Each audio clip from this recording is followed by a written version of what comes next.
Well, we're once again delving into the tumultuous tenure of Mark Drakeford for one of the last times. Woohoo!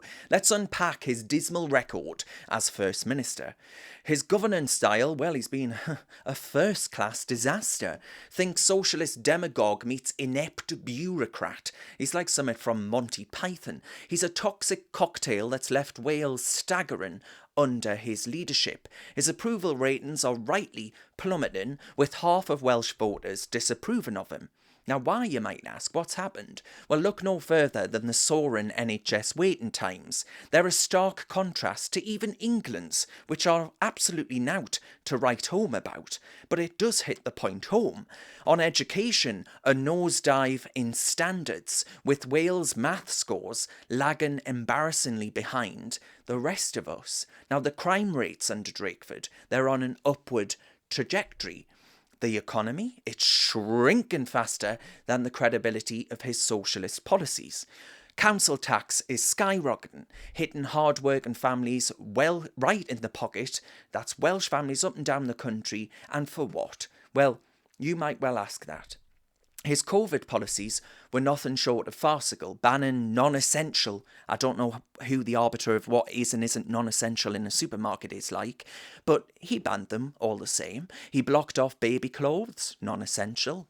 You know, your baby running around in its nappy and nothing else, well, tough luck. Proposing men-only curfews, that would be a breach of international law to combat attacks on women.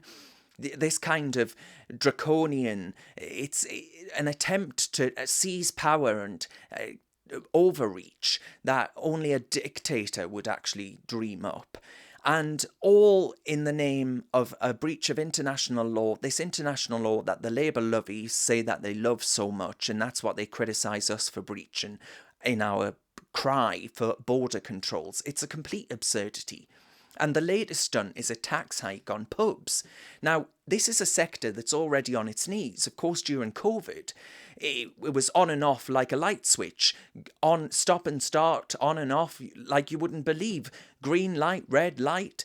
And they were told you can reopen, you can't reopen, you can reopen, but you've got to have plastic between each customer, you've got to have them 6 feet apart, you've got to do X, Y, and Z. They could barely function. It's a miracle that they're still with us right now. But Drakeford has said, well, I don't want your working class povo pubs. I won't frequent them. So who gives a damn? Because he's hiked the taxes on them. Now, he said to every Welsh pub owner, sod off, frankly. Drakeford, who's stepping down in March, claims he's not worried about a potential ban by these hospitality businesses because they're not in any danger of him visiting. Yeah, you can damn well be sure of that.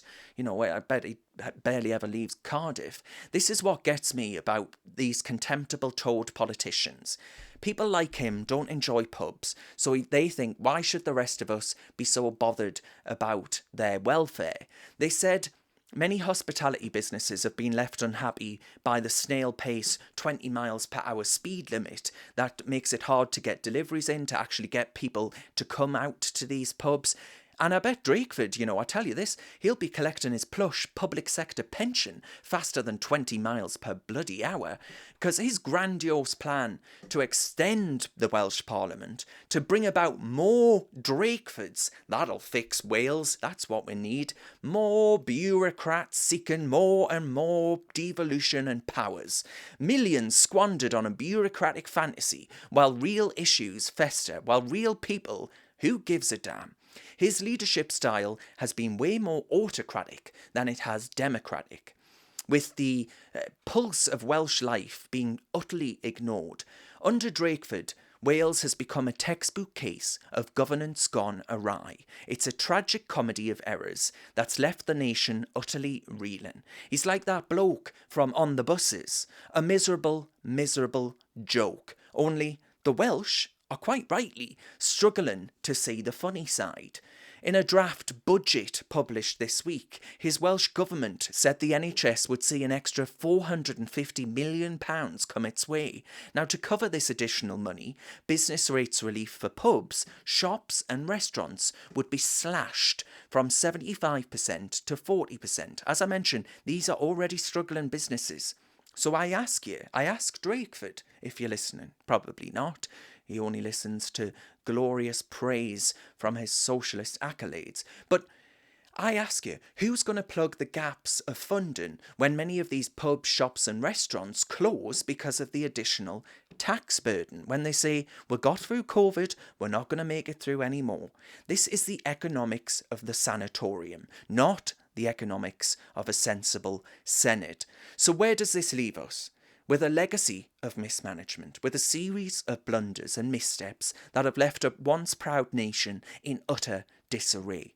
Mark Drakeford's time as First Minister is a masterclass in how not to govern. It's a cautionary tale of unchecked power and misguided policies. Now, as a patriot, as a British patriot, I think it's disheartening, to say the least. I care. Because, ladies and gents, Mark Drakeford has been a first-rate disaster as First Minister. He's a first-rate disaster for Welsh politics, and he's a stark reminder of the perils of poor leadership and unchecked power. And if you keep voting in for the same shit over and over again, well, guess what? Maybe you just get to expect the same shit over and over again. Maybe that's the lesson that we ought to take away from this. Have you got what it takes to be a reasoned presenter? Well, send us a short clip of yourself to join@reasoned.uk, and we might be seeing you on this very channel very soon indeed.